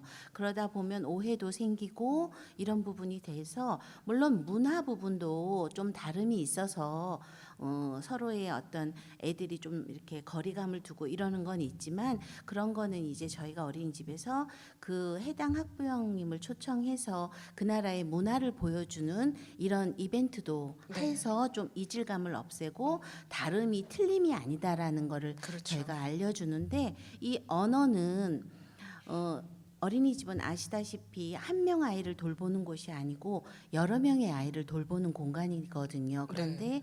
그중에 연령은 같지만 소통이 안 되는 아기가 있으면 선생님이 또 다른 어떤 배려와 어떤 상황을 제시해 줘야 되는데 그러다 보면 나머지 아이들한테 조금 등한시하게 되는 네. 그런 상황이 생겨서 또 일반 우리 한국 학부형들이 오해하는 소지도 생기고 그래서 이런 어떤 언어에 대한 부분을 저희는 이제 교사한테는 다문화 교육을 이제 또 수시로 시키고 그다음에 요새는 핸드폰에 어플리케이션이 아주 잘 돼 있어요. 그렇죠. 그래서 또 그거를 사용하기도 하고 이렇게 하지만 아기는 우리가 그야말로 우리 이제 시쳇말로 말하는 바디랭귀지로 해가지고 이해를 시키고 이렇게 또 애들이 생각보다 눈치가 빨라서 다른 아이들이 하는 걸 모방을 통한 학습을 해요. 그래서 네. 또 따라는 가는데 이 부분이 처음에 이제 어린이집을 입학하려고 하고 오리엔테이션을 할 때는 집 앞에서 저희가 또 내지는 한두 분의 학부형을 모셔놓고 이렇게 설명을 하는데 언어가 저희 또한 안 되기 때문에 이런 부분이 너무 그래서 제가 이제 기간에 어떤 매뉴얼을 또 요청을 또 해봤어요. 이제 한 5개 국가 정도의 언어로 이제 어린이집에 오리엔테이션 기본 루틴이 있으니까 네. 그 정도만이라도 해주시면 조금 도움이 되지 않을까 이런 요청도 해본 적도 있습니다. 그래서 지금은 대전 가족지원센터에서 이 부분에 많은 노력을 해주시고 계시는데 너무 역부족이라 사실 예산도 많이 주십사 제가 많이 부탁드리고 있는 네. 상황입니다. 다양한 아이디어와 또 나름대로 선생님들끼리 공부도 많이 하시고 또 부모님과의 소통을 위해서도 네. 굉장히 노력을 많이 하시는 걸 저희가 알 수 있습니다. 그럼 이번에는 다문화 가족 지원법에 대해서 한번 얘기를 우리가 나눠보도록 할게요. 전세경 교수님. 네. 네, 다문화 가족 지원법은 결혼 이주민의 출신국 부모 및 가족 구성원을 다문화 가족으로 인정하지 않는다라고 아까 저희가 들었어요. 좀 유연하게 대처해줬으면 좋겠는데 하는 안타까움이 생기더라고요. 다문화 가족 정책이 어떤 방향으로 좀 바뀌어가야 할지 또 결혼 이주 여성 관련 부분으로 한정해서 말씀해 주시면 감사하겠습니다. 저는 뭐 다문화 가족의 지금 결혼 이주 여성들의 원가족을 우리 한국 사회에서 전체 다문화 가족으로 인정해야 된다. 법적으로 뭔가 그런 것들이 마련돼야 된다. 그렇지 않다. 뭐 이거에 대한 논의는 사실은 굉장히 그 장기간에 또는 뭐 장단기간에 저는 과제라고 봅니다. 네. 뭐 여기서 이제 어떻다라고 말씀드리기는 굉장히 좀 곤란한 부분도 있고 오늘 발표를 해주셨지만 이제 다만 제가 관련해서 말씀드리고 싶은 것은 이런 정책이나 제도보다는 일종의 사회 문화적인 의미인데요. 이 결혼 이주 여성들이 뭔가 돌봄이 필요할 때 그 출신국의 부모나 가족을 그 모셔와서 돌봄을 받을 수밖에 없는 상황 또는 지금 몸은 한국에 와 있지만 본국의 가족들을 다시 돌보지 않으면 안 되는 상황 네. 이제 그런 상황에 대한 문화적 의미인데요. 보통 이제 이 부계가족 정서에서는 그 결혼한 딸이 출가한 딸이 뭐 친정집에 관여하거나 뭐 계속 부모 부양을 한다거나 뭐 이런 것들을 좀 불편하게 보는 시각은 있지만 사실은 동남아시아권에서는 이 부계가족 이데올로기가 좀 덜하고 또 경우에 따라서는 이제 이 모계가족의 정서가 강하기 때문에 네. 당연히 결혼한 자녀다 하더라도 이제 본국에 지금 여기 계신 분들이 본국에 뭐 지원을 한다든가 부모님을 뭐 이런 돌봐야 것들이 한다. 부모 부양을 한다든가 이런 것들이 너무 자연스러운 것이라는 거죠. 네. 그래서 우리는 이제 그런 문화적 차원에서 좀 이해를 해볼 필요가 있고요. 이제 더불어서 저는 이 결혼 이주 여성들이 뭐 출산이나 양육 가사의 도움을 받기 위해서 그 출신국의 그 원가족을 좀 오셔라 이렇게 할 수밖에 없는 상황. 그러니까 어떻게 보면 이분들도 한국 사회에서 아까 제가 돌봄의 내용을 말씀드렸지만 뭐 일상의 어떤 문제까지는 아니다 하더라도 정서적인 지원이라든가 뭐 어떤 부분에서는 한국 사회에서 나름 돌봄을 받아야 되는 입장인데 그 막상 자기가 출산이나 뭐 양육 이런 것으로서 누군가의 도움을 받아야 될 때 결국은 네, 죄송합니다. 마이크 좀 봐주시겠어요? 네, 마이크가 좀 이상이 있는 것 같아서. 좀 괜찮으세요? 이렇게 네네. 죄송합니다. 이제 말이 끊어졌는데 죄송합니다. 그러니까 결국은 그 본인의 원가족으로부터 도움을 청할 수밖에 없는 상황. 이제 그 상황을 우리가 한번 고려를 해볼 필요가 있지 않는가 싶고요. 자, 이렇다면 우리 한국 사회의 사회적 돌봄에 대한 것들이 좀 이분들에게 덜 촘촘했다. 미치지 못하는 부분들이 있었다라는 거 하나 하고, 또 하나는 한 여성의 돌봄의 역할이 있는데 막상 그 당사자인 여성이 돌봄을 필요로 할 때는 다시 그 본인의 원가족의 누군가의 여성으로부터 돌봄을 받는 것이 훨씬 더 기능적이고 안정적이고 그럴 것이다라는 믿음, 뭐 정서 이런 것들이 아직도 우리에게 강하게 작용하고 있지 않은가 이제 그런 생각을 하거든요. 이제 그렇다면 특히 결혼 이주 여성들에게 이런 돌봄이 필요한 상황이 발생했을 때 사회적으로 돌봄을 좀 제공할 수 있는 이런 정책들이 앞으로 조금 더 마련돼야 될 것이고요. 저는 이제 이게 문화적 현상으로 뭐 제가 결혼 이주 여성과 뭐 우리 그 선주민들과의 구별을 하기는 좀 뭐하지만 우리도 출산을 하면은 엄마를 찾고 친정을 찾듯이 너무나도 자연스러운 현상이 아닌가 이제 그런 시각으로 한번 봐줄 필요가 있고, 그렇다면 그런 돌봄의 형태에 대해서도 지금 우리가 누리고 있는 것만큼이나 어느 정도 똑같은 어떤 뭐 혜택이라든가 이 제도를 좀 부여해야 되지 않을까 그런 생각을 하게 됩니다. 인간적인 이해, 네, 그런 기본 이해가 꼭 필요하지 않을까라는 생각이 들어요. 그리고 우리 다문화 가족, 특히 결혼 이주 여성에게 돌봄이 필요한 상황이 생겼을 때 물론 가족들에게 도움을 받는 게 제일 좋긴 하지만 그렇지 않다면 주위에 있는 그 이웃들에게 또는 정말 도움을 요청했을 때 우리가 도움을 받을 수 있는 기관들이 주변에 많이 있었으면 좋겠다라는 생각이 들었습니다. 정말 우린 이웃 사촌이라고 하잖아요. 예, 그만큼 또 가까우면 큰 그 혜택을 받기도 하고 또 서로 나누기도 하는데요. 결혼 이주민에게 이웃과의 소통 매우 중요한 부분입니다. 우서아 씨, 네, 이런 부분에 있어서 한국에서 지금 살고 계신데 소통이라든가 어려움이 없었나요? 괜찮았나요? 아직은 괜찮습니다. 괜찮아요. 좋은 네. 이웃을 많이 만나셨나 봐요. 어떠세요? 네, 이웃분들랑 의사소통 활발하게 이루어지며 네. 주로 아이들 데리고 어린이집 오가는 길에 이제 만나고 인사 나누고, 처음에는 간단한 인사만 나누다가 그 후에는 야수 찾고 커피 마시면서 네, 정보를 공유합니다. 네, 네, 네. 맞아요. 그 아이들, 그렇죠. 친구, 엄마들을 통해서 우리가 정보도 또 많이 얻게 되는데요. 네. 나오미 씨는 어떠세요?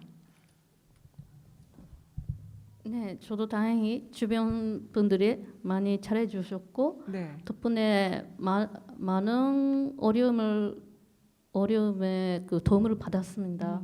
특히 그 뭔가 국제 결혼이나 뭔가 외국에 대한 관심이 많은 분들이 주위에 계셨다 네. 보니 그래서 제가 그 부담이 좀 덜 된 것 같습니다. 교류를 이렇게 하다 보면 예. 또 가르쳐 주실 때도 많을 것 같아요. 아, 예, 일본어나 그렇습니다. 중국어나 그렇죠. 네. 예.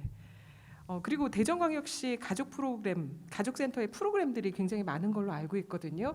그런 도움도 많이 받으셨나요? 어떠셨어요? 가주센터 프로그램에 저도 참여 많이 했습니다. 네. 그 중에 저희 딸이 입학하기 전에 받은 가정 방문 서비스가 가장 인상이 깊었고요. 가정 방문 서비스. 네, 구체적으로 어떤 내용의 서비스예요? 선생님 오셔가지고 이제 말 그대로 입학하기 전에 국어나 수어나 이제 필요한 도움을 받고요. 이제 선생님 도움으로 저희 첫째 딸 아지도 공부를 즐기게 하고 있고 책을 좋아하게 됐습니다. 공부를 즐겁게 하고 계십니까, 여러분의 자녀들은? 네, 아이고 우리나라 친구들도 그런 도움을 많이 받았으면 좋겠네요. 가정 방문 서비스가 굉장히 인상이 깊다고 하셨습니다. 우리 이해란 회장님께서는 또 직접 보육시설 현장에서 애쓰고 계시는데 그 보육시설의 운영에 있어서 강화된 규제에 폐해가 있다면 어떤 것들이 있고 또 추가로 필요한 지원이 있다면 어떤 것이 우리 더 보충이 돼야 될까요? 네, 그 말씀 드리기 전에 지금 우서아 학부형님 말씀하신 것처럼 네, 가정 방문 서비스가 어린이집 입학할 때도 있었으면 참 좋을 것 같아요. 그렇죠. 네, 왜냐하면 아기들이 처음에 어떤 사회에 그러니까 접근하는 게 어린이집부터 시작이잖아요. 네. 그래서 그런 서비스가 있으면 참 좋겠다라는 거 지금 말씀 중에 갑자기 들었습니다. 5살 입학하기 전에, 네. 4살 입학하기 전에. 네. 네. 지금 사회자님께서 질문하신 것처럼 지금 어린이집을 운영할 때 있는 여러 가지 폐해에 대해서 말씀을 드리자면, 먼저 우리 보육인들이 가슴에 정말 응어리처럼 남아 있는 CCTV가 있어요. 네. CCTV가 처음에 이제 복지부에서 전 어린이집에 설치를 하면서 우리를 감시하는 것이 아니냐라는 그런 어떤 의구심도 있었지만, 현재는 저희를 보호하는 장치가 되기도 하는데, 네. 또 한편으로는 학부형님들의 무분별하게 그걸 열람하고자 하는 그런 의식이 많이 이렇게 현장에 있어요. 그래서 업무를 많이 힘들게 하는 상황도 있고, 또 어린이집에 아까도 말씀드렸듯이 한 선생님이 아기를 보육하는 아기가 한두 명이 아니거든요. 네. 연령별로 이제 3명, 5명, 7명, 15명, 많게는 20명까지 돌보는 상황에서 우리 이제 다문화 아동이 언어가 좀 덜 발달이 된 그런 친구도 있지만, 한국 아동 중에서도 또 조금 발달 지연이 되는 친구들도 있거든요. 그런 상황에서 아이들을 돌보다 보면 학부형들은 이제 내 아이만 조금 더 돌봐주기를 원하는 건 그거는 인지상정이거든요. 네. 그러다 보면 아이가 이제 조금 폐해를 입었다든지 문제 상황이 생기면 먼저 CCTV를 보겠다고 해서 문제를 확대시키는, 지금 이제 우리 요즘에 뉴스만 키면 나오는 여러 가지의 그 이슈들이 있지 않습니까? 네. 그런 일들이 저희 어린이집 내에서도 빈번히 발생이 되고 있어요. 그래서 그렇게 하다 보면 우리 보육교사의 자긍심과 우리 보육교사의 어떤 사명감이 많이 흐트러지고 번민이 많이 생기게 돼요. 그러다 보면 아이들한테 주는 사랑도 많이 줄어들게 되겠죠. 이런 어떤 부분들이 참 안타깝고 속상한 상황이라서 어떻게든 조금 개선이 되고 서로 소통이 돼서 서로 믿고 의지하고 신뢰하는 그런 사회가 돼야 되지 않을까라는 기대치가 되게 크고요. 또 하나는 사실 제가 이 자리에서 말씀드릴 건 아니지만 보육료가 2018년에 머물러 있어요. 그런 상황에서 원장님들이 운영을 하다 보면 네. 여러 가지의 역부족인 상황도 많이 일어나서 물가는 계속 올라가는데. 그래서 지금 유보 통합이 진행이 되고 있어서 많은 희망을 갖고 있는데, 그 안에서도 저희는 이제 정말 겉으로 보기에는 어린이집 보육 현장에서 우아하게 아이들을 돌보면서 항상 미소를 갖고 있지만 물밑으로는 쉴 새 없이 발을 움직이는 백조처럼 네. 지금 그렇게 활동하고 있는데, 앞으로 조금 더 나아지는 세상이 올 거라고 생각합니다. 또 여러분들 다 노력해 주시니까 또 좋아지는 상황이 되겠죠. 희망을 갖고 가봐야죠. 사실 우리 주변에 보면 또 마음이 좋은 그 학부모님들도 계시고, 또 정말 열심히 사랑으로 돌보시는 우리 보육 교사님들이 굉장히 많은데, 일부 몰지각한 또 학부모님이나 아니면 아이들을 함부로 대하는 그런 아주 소수의 선생님들 때문에 서로 간에 맞아요. 오해가 많이 생기는 것 같아요. 그러니까 서로에 대한 이해도 이 부분에 있어서 참 많이 필요하리라 생각이 됩니다. 교사의 권익 보호, 그리고 보육의 고유 권한 보장, 또 아동 비율을 좀 더 교사 한 명당 좀 줄여야 된다. 그리고 보육료를 현실화해야 된다는 점을 지적해 주셨는데요. 오늘 담당 주무관님께서 참석하지 않으셔서 참 아쉽네요. 네, 정부기관에서 이 부분에 좀 많이 주목을 해주셨으면 좋겠습니다. 이번에는 나오미 씨 그리고 우서아 씨 두 분께 여쭤보고 싶은데요. 유아 관련 그 지원 제도를 받으신 게 있으신지, 그리고 또 희망하는 정부 지원 정책이 있는지 궁금합니다. 예, 제가 우리 아이들이 받은 육아 관련 지원 제도는 가족센터에서 받은 뭐 여러 가지 프로그램 많았고, 네. 그 중에서 뭐 한국어 학습보다는 저희 아들은 뭔가 부모랑 자녀가 함께하는 정서 지원 발달 그런 프로그램이 아주 좋았었습니다. 정서 지원 발달에 네. 관한 프로그램.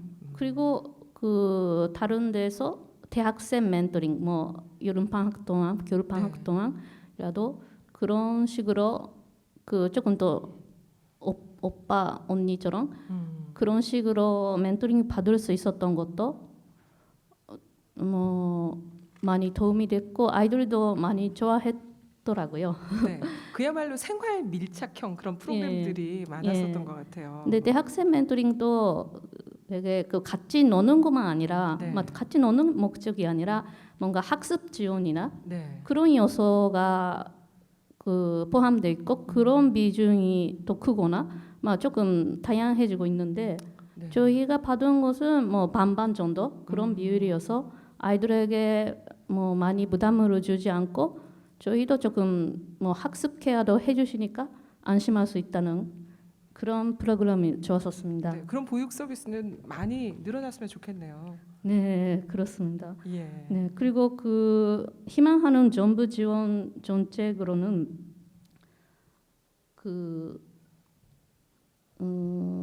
그러네요. 제가 주변 워킹맘들한테도 의견을 들어봤는데 저희는 이미 육아기를 조금 지나가서 그렇죠. 좀 많은 키워놔서. 도움은 필요 없지만 아직도 도움이 필요한 세대이라면 그 워킹맘들을 위한 어린이집 픽업 서비스 같은 거 있으면 좋겠다는 맞아요. 그런 소리도 있었고 네. 또한 아이가 아플 때 부모 대신에 돌봐주는 그런 서비스가 있다는 것을 주변 맘을 통해서 저도 알고 있는데 그 실제로 그 엄마가 이용하려고 알아봤더니 그 서비스 제공자가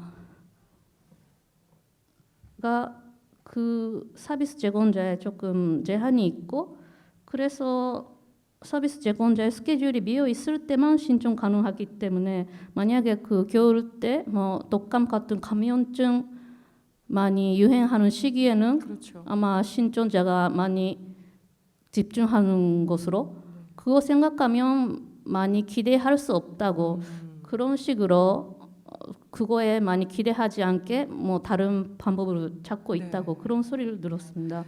아무리 네. 좋은 서비스라도 예. 서비스 이용자가 너무 많아 버리면 계속 대기하고 기다릴 수밖에 없으니까 실질적으로는 서비스를 받지 못하게 되는 거죠. 예, 그렇습니다. 그리고 그 뭐 더 있는데 그 주말에 출근을 해야 하는 부모를 위한 뭐 공공 아이 돌봄 제도가 있으면 좋겠다는 소리도 있고, 네. 네, 저도 그 다른 친구 이야기를 듣고 많이 공감한 부분인데 외국인 워킹맘들 경우는 한 번 친전에 다녀온다면 아마 뭐 2주 적어도 2주 정도를 직장을 쉬어야 되는 그런 상황이다 보니 그렇죠. 네 그런 외국에 거 나가야 조금 장기 휴가를 가질 수 있는 제도가 있으면 좋겠다고 합니다. 근데 그런 맞아요. 부분에서 직장에서 이해가 없으면 뭔가 조금 서운하게 느끼거나 아니 그 한국인 엄마들은 언제나 친정 다녀오고 명절 때도 그렇고 가족 행사도 잘 네. 챙기고 뭐 이리저리 자주 만날 수 있는 기회가 있는데 저희는 1년에 한 번 2주 다녀오기도 못하는가에 대한 서운함이 있었다고 합니다. 이런 거 정말 배려를 해주셔야 될 것 같아요. 하물며 우리가 외국으로 여행을 갈 때도 2, 3일 동안 갔다 오진 않잖아요. 네, 장기적으로 이렇게 갔다 오는데, 예, 우리 직장에 그 상사분들께서 좀 이런 부분들은 고려를 해주셨으면 좋겠네요. 그리고 우서아 씨는 어떠세요? 저는 육아 지원 제도 중에 둘째 태어난 후에 종일제 돌봄 서비스 이용한 적이 있습니다. 아, 종일제 돌봄 서비스. 네. 그 희망하는 정부 지원 정책으로는 캐나다처럼 그 아이들의 학습, 스포츠, 아기 예술 등 다양한 분야에 대한 강력한 정부 지원이 한국에서도 확보됐으면 합니다. 네네. 네.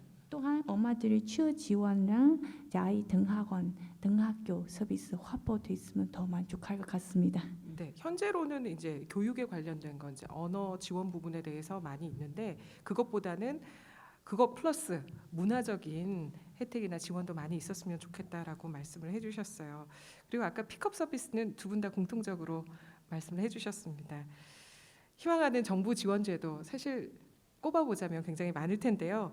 그만큼 어떻게 보면 미흡하고 개선되어야 할 부분이 많이 있다라는 뜻이겠죠.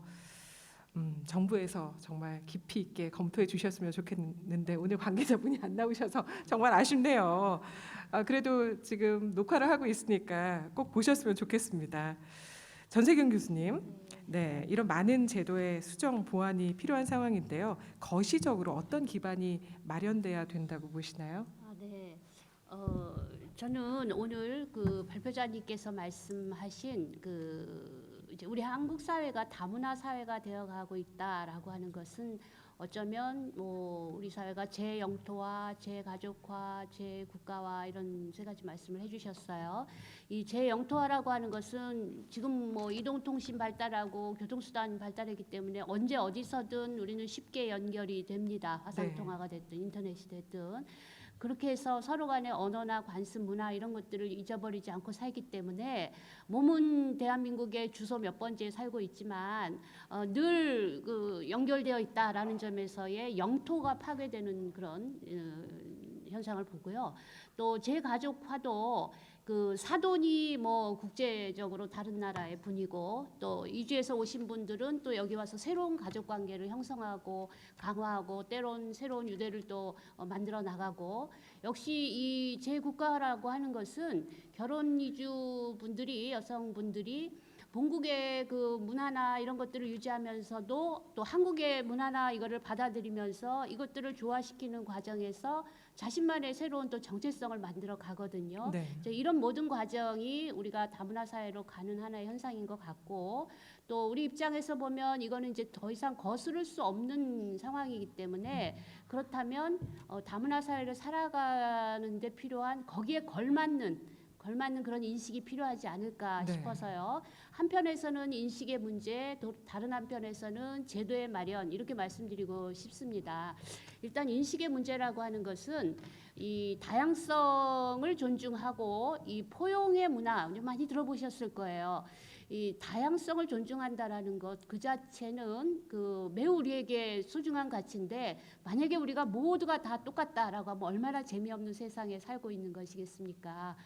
그런 점에서 다문화와 관련된 다양성뿐만이 아니고 우리 사회는 어쩌면 다른 분야에서도 많은 다양성을 포용하고 다양성을 존중하고 또 포용하고 이런 태도가 필요해서 이것 또한 다문화 사회와 관련된 분야로도 우리의 인식을 좀 변화시켜야 되지 않을까 싶고요. 네. 그런데 이런 인식이나 가치관, 태도 이런 것들은 하루아침에 이루어지는 것이 아니기 때문에 늘 우리는 관심을 가지고 본인이 좀 시야를 넓히고 또 어렸을 때부터 뭐 저도 학교에서 담당하고 있지만 어렸을 때부터 이 다문화 사회에 살아가는 역량을 길러주는 그런 교육 이게 한편에서 필요할 것이고 또 다른 한편으로는 역시 제도적인 측면입니다. 아까 말씀드렸지만 오늘 말씀하신 여러 가지 것들이 실현될 수 있는 그런 제도, 서비스 혹시 우리가 놓치고 있는 것은 없는가 이런 것들을 들여다보고 이 정책, 복지 정책이나 이런 서비스라고 하는 것의 기본 원칙은 필요로 하는 것을 지원한다. 그렇다면 한국 사회에 살아가는 누구라도 어떤 필요가 있는지를 헤아리는 것은 국가나 사회가 해야 할 중요한 임무 중에 하나다라고 생각을 하고 네. 지금 거시적 말씀하셨으니까 거시적으로는 이 두 가지가 좀 잘 이루어져야 될 것이고 기존에 있었던 정책들도 더욱더 좀 다가갈 수 있는 그런 정책으로 거듭났으면 또 교육도 마찬가지입니다. 네. 앞으로 지속돼야 되겠죠. 고맙습니다. 그러니까 법적 제도적 지원도 필요하고 또 인식의 전환도 새롭게 우리가 만들어 가야 될 거라고 생각이 됩니다. 이 모든 것들이 잘 자리 잡고 좋은 기반이 돼서 다수가 만족하는 그런 사회가 됐으면 좋겠네요. 이제 발표를 마무리할 시간인데요. 오늘 장시간 동안 여러분들 함께해 주셔서 감사하고요. 마지막으로 주제 발표 오늘 해주신 류유선 책임연구위원님은 어떻게 들으셨는지 정리를 좀 해주시겠어요? 예. 정리까지는 아니고요. 저는 진짜 이건 연구 주제로서 연구를 한 거죠. 우리 사회에 이런 현상이 있는데 어떻게 하면 우리 지역에서는 이런 현상을 이렇게 해석하고 조금 더 발빠르게 다른 지역에서 하지 않는 제도들을 좀 만들어내면 얼마나 좋을까 이런 관점이었는데요. 오늘 이제 정 교수님이 말씀해주신 것은 정말 새로웠어요. 제가 이제 연구를 하면서 놓쳤던 부분들까지 말씀해 주셔서 너무 좋았고 그리고 또 우리 유혜란 회장님 같은 경우는 진짜 현장에서 현장에서 나오는 말씀인 거잖아요. 다시 한번 또 이제 저는 결혼 이주 여성들의 돌봄의 어려움에 집중을 했다라고 한다면 그 아이들을 돌보는 입장에서 또 그 기관에서 언어 소통의 문제가 또 어떤 영향을 미치는지도 말씀해 주셔서 조금 더 폭넓게 볼 수 있었고, 또 우리 두 정말 일하며 아이를 키우고 우리 지역에서 거주하고 계신 두 선생님의 말씀은 또 제가 연구에서는 차마 이렇게 막 제가 정말 10분밖에 못했기 때문에 다양한 분들의 삶의 이야기는 못 담았는데, 진짜 현장에서의 경험들, 그리고 이제 한국에서만 머무른, 저희가 생각하는 다문화 가족이 한국에서 결혼해서 한국에서 쭉 사는 게 아니고 국경을 넘나들면서 다양한 경험을 해오신 거잖아요. 우리가 조금은 더 다문화 가족의 범주를 정말 국경을 넘어가면서 최적화된 삶의 장소를 찾아 나가는, 우리가 늘 생각하는 다문화 가족은 조금 어려운 가족이 아니야라고 하는 편견도 있잖아요. 그런 편견에서 벗어나서 정말 세계를 넘나드는 가족이 다문화 가족이구나, 이런 관점으로 조금 더 사고를 해야겠다, 이런 생각을 좀 했습니다. 말씀 잘 들었습니다. 네, 이제 진짜 우리가 헤어지면서 마무리하면서 이 네 분의 간단한 이야기도 한번 들어볼게요. 시간이 많지 않기 때문에 정말 짧게 이 얘기는 꼭 하고 내가 집에 가야겠다 하는 그런 마음으로 좀 부탁드릴게요.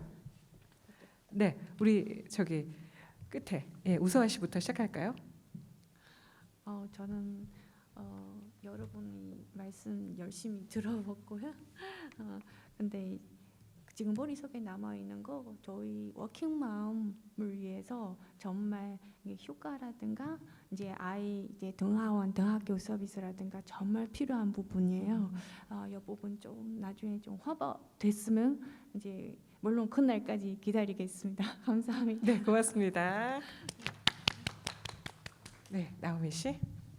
네, 저도 많은 이야기를 듣고 생각이 좀 많아지고, 네, 근데 역시 문화를 이해하는 게 아주 중요하구나, 그런 식으로 느꼈습니다. 특히 발표자분께서 그 아시아, 동남아 아시아 쪽에서 친정 부모에 대한 책임, 그런 개념이 그렇게 강한 줄 몰라서 그래서 그런 식으로 하려고 하는구나, 그런 식으로 잘 이해가 됐습니다. 네, 고맙습니다.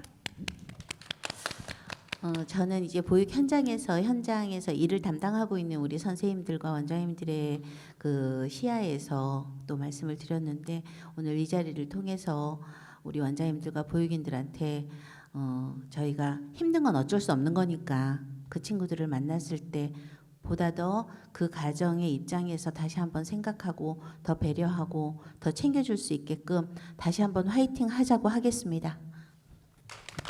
고맙습니다. 네, 저는 오늘 이 돌봄이라는 주제를 다루게 돼서 개인적으로 굉장히 뜻깊고 좋았습니다.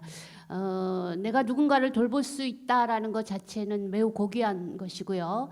또 경우에 따라서는 나도 누군가의 돌봄이 필요하다. 지금도 그렇고 언젠가도 그렇고, 그렇다면 이런 상호 호혜적인 관계가 우리 사회와 우리의 관계를 조금 더 힘있게 만들어주는 것이 아닐까, 그런 생각을 다시 한번 했습니다. 고맙습니다. 네, 고맙습니다. 자, 오늘 결혼 이주 여성의 육아 돌봄과 대책에 대해서 다양한 이야기들을 나눠봤습니다. 결혼 이주 여성, 이제는 우리 주변에서 어색하지 않게 우리가 자주 만나게 되는 우리의 이웃입니다. 여러분들께서 말씀하셨다시피 더 배려하고 더 관심을 가지면서 우리가 서로에게 사회적 선순환을 이룰 수 있도록 노력하는 모두가 됐으면 좋겠다라는 생각을 해봤어요. 함께 행복하게 잘 살기 위한 그런 삶의 공동체가 이루어졌으면 합니다. 자, 오늘 이렇게 패널들을 모시고 또 주제 발표와 함께 귀한 시간을 여러분들과 나눠봤는데요. 혹시 질문이라든가 궁금한 점 있으신 분 계십니까? 안 계세요? 네. 여러분들은 뭐 나름대로 각자 또 많이들 생각하실 것 같은데요. 이렇게 서로 얘기를 나누다 보니까 해결점도 조금씩 보이는 것 같고 굉장히 유익한 시간이 되었다라는 그런 생각이 들었습니다. 오늘 함께 자리해 주신 우리 모든 분들께 여러분들 포함해서 다시 한번 수고하셨다는 말씀드리고 싶고요. 다시 한번 뜨겁게 박수하면서 마무리하도록 하겠습니다. 자, 이것으로 대전광역시 사회 서비스